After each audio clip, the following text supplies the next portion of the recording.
Rarement un Jedi a autant suscité d'intérêt et de mystère que Revan. Membre de l'ordre Jedi, il fut un jeune chevalier, puissant et charismatique. Chevalier Jedi, héros de la République, seigneur noir des Sith, puis de nouveau chevalier. Et héros Jedi. Revan fut tout cela à la fois. Son parcours similaire à celui d'Anakin Skywalker, plus de 4000 ans avant la naissance de celui-ci.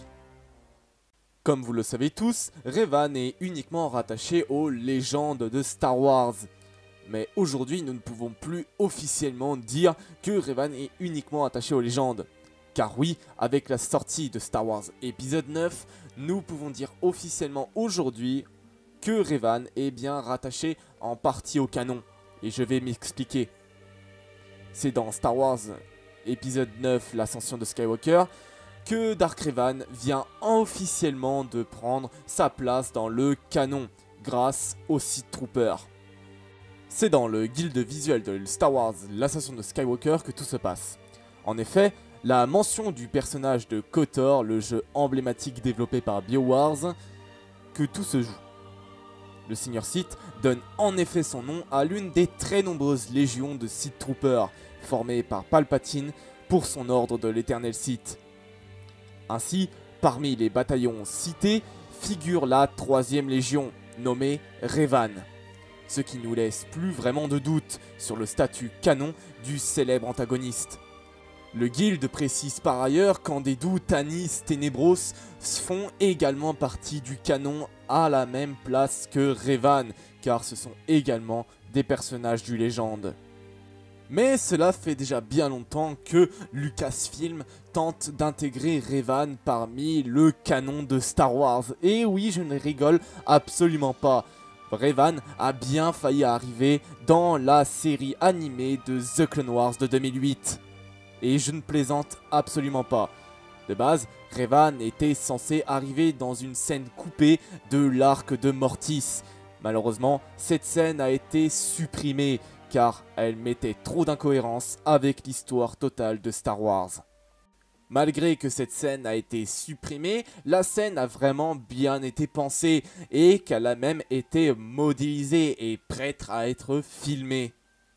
C'est dans cette scène que le Seigneur Sith Dark Ben et Dark Revan vont apparaître, alors que le fils semble tourmenté.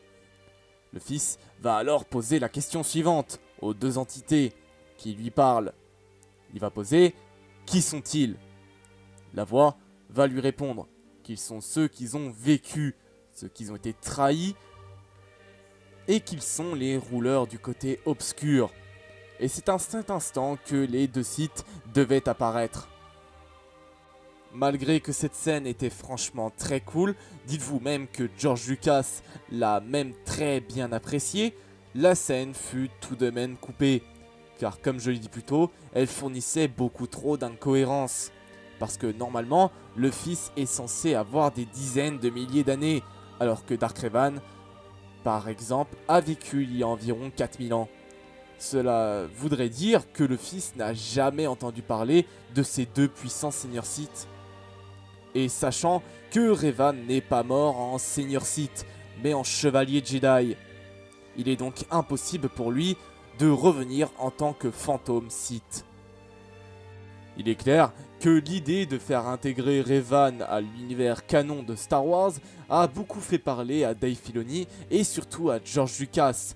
Et il est même peut-être pas impossible que un jour Revan arrive dans l'univers canon officiellement grâce à une série, une petite série qui explique sa vie. Franchement, moi je serais vraiment refait si ça arrivait. Sachant que Revan est un de mes personnages favoris, j'espère franchement voir ça un jour.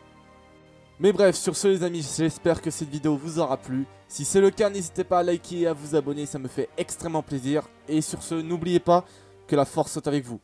La bise tout le monde.